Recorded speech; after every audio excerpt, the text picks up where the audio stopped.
The conflict between Israel and Iran is, one of the most defining and dangerous rivalries in the modern Middle East. It's a struggle fought not on a single battlefield but across many, through covert operations, cyber attacks, and proxy forces. To really understand this hostility, we have to look back in time. It was not always this way. Before the Iranian Revolution of 1979, Iran, under the Shah and Israel, actually maintained quiet, even cooperative relations. They shared common adversaries and strategic interests. However, the revolution transformed Iran into an Islamic republic, a state founded on a revolutionary ideology that was staunchly anti-Western, and by extension, anti-Israel. This ideological shift marked the beginning of a deep and enduring animosity between the two nations. The new leadership in Tehran, led by Ayatollah Khomeini, viewed Israel as an illegitimate state, an outpost of American imperialism in the heart of the Muslim world. This ideological opposition became a cornerstone of Iran's foreign policy. For its part, Israel came to see Iran as an existential threat, a powerful regional actor dedicated not just to its own influence but to Israel's eventual destruction. This fundamental clash of worldviews created a foundation of mistrust that has only deepened over the decades. It's a conflict not over a specific piece of land but over fundamental questions of legitimacy, security, and regional dominance, making it honestly incredibly difficult to resolve through traditional diplomacy. A second critical layer of this conflict is Iran's nuclear program. Tehran insists its nuclear ambitions are purely for peaceful energy purposes, a right afforded to any sovereign nation. However, Israel, along with many Western powers, views this claim with extreme skepticism. Given Iran's history of clandestine nuclear activities and its hostile rhetoric, Israeli leaders fear that a nuclear-armed Iran would pose an unacceptable existential threat. The prospect of its greatest adversary possessing the ultimate weapon has driven much of Israel's strategic thinking and military planning for years. This nuclear tension adds a terrifying dimension to the rivalry, raising the stakes of every skirmish and every political maneuver. The final element is the use of proxies. Instead of engaging in direct state-on-state warfare, which would be catastrophically destructive for both, Iran and Israel wage a shadow war. Iran funds, trains, and arms a network of militant groups across the region, most notably Hezbollah in Lebanon and Hamas in the Palestinian territories. These groups, which share Iran's anti-Israel ideology, act as extensions of its power, allowing Tehran to exert pressure on Israel's borders without directly involving its own military. This strategy of proxy warfare really defines the day-to-day reality of the conflict, turning neighboring countries into arenas for the larger struggle between Tehran and Jerusalem. From Israel's perspective, the primary motive is survival. Israeli leaders look at a map and see a nation surrounded by potential threats, with Iran as the most powerful and ideologically committed adversary.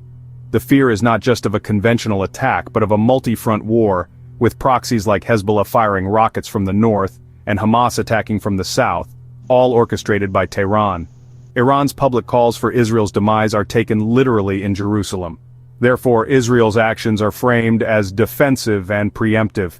The goal is to degrade Iran's capabilities, disrupt its support for proxy groups, and above all, prevent it from ever obtaining a nuclear weapon, which Israel believes would fundamentally alter the balance of power and threaten its very existence. Iran, on the other hand, sees Israel as an aggressive, expansionist power and a tool of the United States, designed to project American influence and undermine Muslim nations in the region. Tehran's leaders believe Israel's military and intelligence services are constantly working to destabilize their country and topple its government.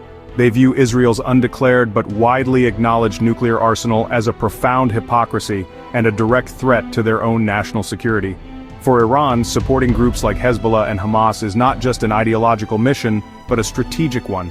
These proxies serve as a deterrent, creating a ring of fire around Israel that would make any direct attack on Iran incredibly costly, thereby ensuring the survival of the Islamic Republic. To achieve its objectives, Israel has developed a sophisticated playbook of covert and precision attacks. It rarely engages Iran directly on a conventional battlefield. Instead, it relies on its intelligence agencies, like the Mossad, to conduct targeted assassinations of key Iranian nuclear scientists and military commanders. These operations are designed to slow down Iran's programs and sow chaos within its leadership. Furthermore, Israel frequently conducts airstrikes primarily in Syria, targeting Iranian weapons shipments, military bases and personnel. The goal is to disrupt the land bridge that allows Iran to supply its proxies, especially Hezbollah, with advanced weaponry, effectively containing Iran's military expansion far from its own borders. Another key domain of this shadow war is cyberspace. Israel is widely believed to be behind some of the most sophisticated cyber attacks ever launched against another country. For instance, the Stuxnet worm, which was discovered in 2010, caused significant damage to Iran's nuclear centrifuges at its Natanz facility. These cyber operations are a powerful tool because they can inflict physical damage on critical infrastructure with a degree of plausible deniability. They represent a modern form of sabotage, allowing Israel to degrade Iran's capabilities without the overt use of military force, which could trigger a much wider and more unpredictable conflict. This approach really defines the modern battlefield between the two rivals. When Israel strikes, Iran and its allies almost always respond, perpetuating a dangerous cycle of attack and counterattack. However, Iran's responses are typically calculated and asymmetric, designed to avoid a full-scale direct war with Israel's technologically superior military. Instead of launching its own ballistic missiles directly at Israeli cities, which would invite massive retaliation, Iran often retaliates through its network of proxies.